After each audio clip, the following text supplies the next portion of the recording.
This is KTVO's Good Morning Heartland.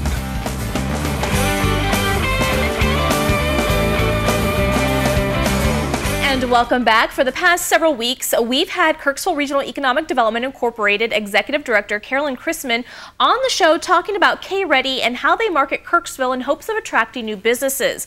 But what they also focus on is keeping businesses already established in the community through their business retention program. Good morning. How are you doing today? Fine, thank you. So tell us more about your business retention program and how that works. Sure, absolutely. What happens is that we usually meet quarterly with the companies in town, and a couple of things come from those meetings. First of all, we try to keep them updated on any legislation that's taking place that might affect them, keep them also up to date on what training programs the state allocates so much money for those training programs, so that companies can take advantage of money to train employees.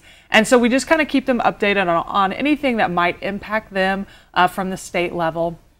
And one of the things that we do is survey our companies on what their needs might be.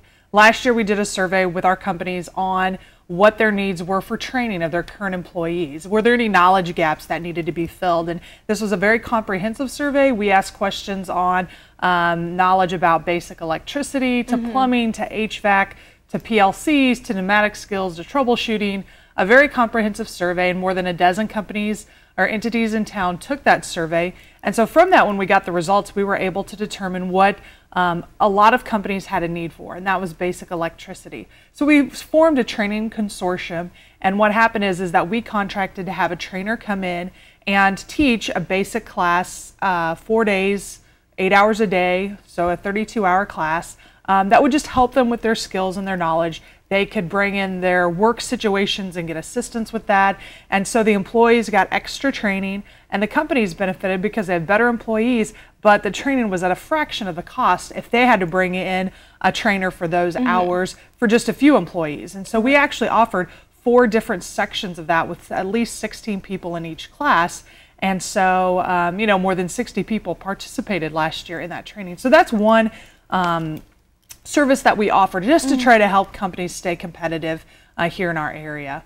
A couple of the other things that are involved with being competitive in our area include, you know, the Certified Work Ready Community Initiative that we just completed when the governor was here in February. Right. That was a 2-year process trying to make ourselves competitive and above others. We became, you know, the 12th in the state to be certified, and we were in the top 30 nationally to be certified. So we were really proud of that.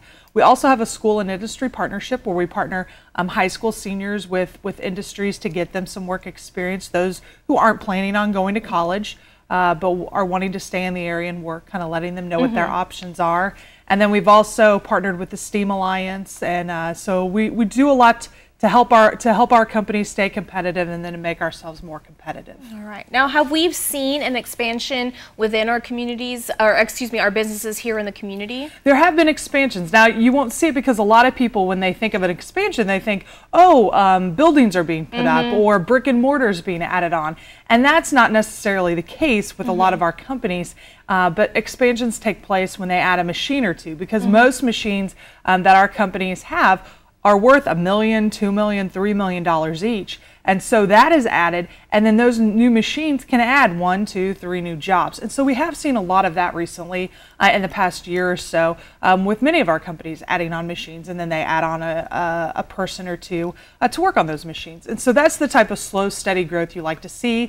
And those are the types of projects we can still get them state incentives for. That type of expansion. Now let's talk about the workforce within the community. How is that an important role when it comes to not only the existing businesses here in the Heartland, but attracting those new businesses to come to Kirksville? It is crucial. One of the things that used to be said is location, location, location. So a company felt like, oh, if we could just get the right corner of the right piece of land, we'll be successful. And that is no longer the case. It is workforce, workforce, workforce.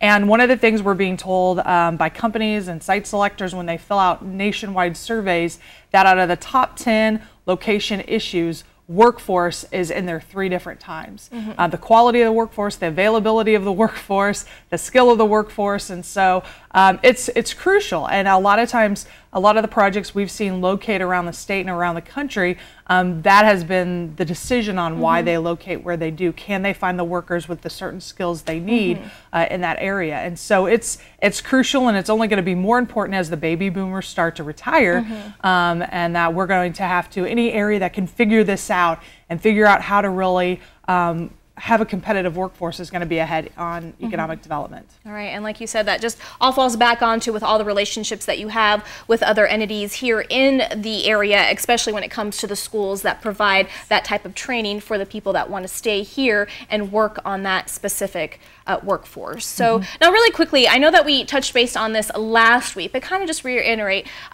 what you guys do when you go onto a business lead and actually and contact that person that's interested in possibly coming to Kirksville. Sure.